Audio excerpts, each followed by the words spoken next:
فکشفنا بہ من ضر، اور جس تکلیف میں ہم نے اسے مبتلا کیا تھا اس سے عافیت عطا کر دی. وآتیناہ اہلہ ومثلہم معہم، اور جس طرح انہیں پہلے اللہ تعالیٰ نے اہل و عیال اور مال و دولت اور صحت اور عافیت عطا کی تھی، وہ سب چیزیں اللہ تعالیٰ نے لوٹا دی، بلکہ اور بھی زیادہ عطا کی. اور دنیا کی نعمتوں کے ساتھ اس صبر پر آخرت کے بڑے اجر و ثواب کا بھی وعدہ کیا. اللہ تعالیٰ نے ایک دوسرے مقام پر ایوب علیہ السلام کے صبر کی تعریف کی ہے. انا وجدناہ صابرا نعم العبد انہ اواب، بے شک ہم نے اسے صابر پایا. اللہ نے گواہی دے دی کہ وہ صبر کرنے والے تھے. ہم صبر بھی کرتے تو بعض اوقات ایسی تکلیف میں ہوتے ہیں کہ سوچتے ہیں پتہ نہیں یہ بھی صبر ہے یا نہیں، یعنی ہمارا صبر بھی صبر ہے یا نہیں، اس میں بھی ڈاؤٹ ہو جاتا ہے. تو اللہ سبحانہ تعالیٰ نے ان کے صبر کو مان لیا کہ صابر ہیں. نعم العبد، کتنا اچھا بندہ.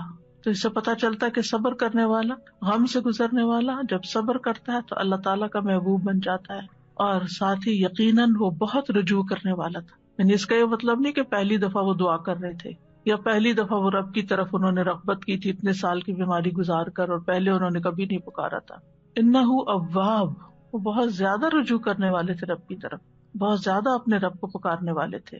پھر فرمایا رحمتا من عندنا، انہوں نے ارحم الراحمین کہا تو یہاں پر اللہ تعالیٰ نے ان کو اپنی رحمت سے نوازا. رحمتا من عندنا، اپنے پاس سے رحمت عطا کی. اور یہ رحمت کیا تھی؟ اول شدید بیماری اور تکلیف اور آزمائش کے ساتھ ان پر رحم کیا، پھر انہیں صبر کی توفیق دے کر ان پر رحم کیا، پھر دعا قبول کر کے ان پر رحم کیا، پھر دعا قبول کرنے کے بعد صحت کے ساتھ اور مال و دولت وغیرہ لوٹایا اس کے ساتھ. تو یہ سب کچھ اللہ تعالیٰ کی عظیم رحمت تھی، رحمتا من عندنا. اور پھر آپ دیکھیں کہ اس رحمت کا ایک ظاہری مینیفیسٹیشن کیا تھا.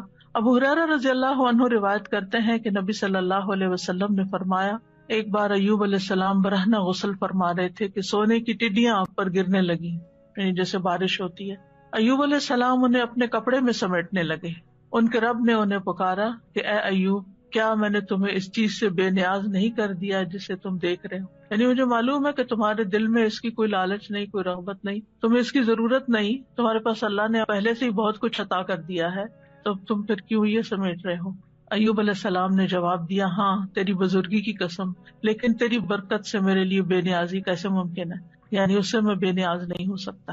تو بندہ مومن جو ہے وہ اللہ سبحانہ تعالیٰ سے دعا بھی کرتا ہے اور استغنا بھی برتتا ہے، دل میں لالچ بھی نہیں رکھتا. لیکن اگر اللہ تعالیٰ کی طرف سے بن مانگے اس تک کوئی نعمت پہنچتی ہے تو اس کو اللہ کی رحمت سمجھتا ہے، برکت سمجھتا ہے، اور اس سے تکبر کرتے ہوئے بے نیازی نہیں برتتا یا ایسا زہد اور ایسا تکشف ظاہر نہیں کرتا کہ لے جاؤ اس کو، اٹھا لو اس کو، مجھے نہیں چاہیے، مجھے کیا کرنا ہے، میرے پاس آلریڈی بہت کچھ ہے. ایسا رویہ اختیار نہیں کرتا. یہ بھی شکر گزاری کا ہی ایک انداز ہوتا ہے. اور ان کے دل میں یعنی ایک طرح سے یہ شکر گزاری تھی کہ یہ اللہ کی طرف سے آ رہا ہے، کیونکہ ظاہرہ کوئی انسان تو نظر نہیں آ رہا تھا جو ان پہ سونا برسا رہا ہو، اللہ سبحانہ تعالیٰ کی طرف سے ہی آ رہا تھا، اور ان کے وہم و گمان میں بھی نہیں تھا. اور جو چیز کسی لالچ اور کسی حرص کے بغیر انسان کے پاس آتی ہے تو اسے اللہ سبحانہ تعالیٰ کی ایک نعمت سمجھ کر شکر گزار ہونا چاہیے بندے کو. وَذِكْرَىٰ لِلْعَابِدِينَ، اور عبادت گزاروں کے لیے ایک نصیحت ہے اس واقعے میں. یعنی عموماً جو عبادت گزار لوگ ہوتے ہیں اگر ان کی دعا قبول نہ ہو تو بعض اوقات وہ مایوس ہونے لگتے ہیں، اتنی دعا کی پھر کچھ نہیں ہوا.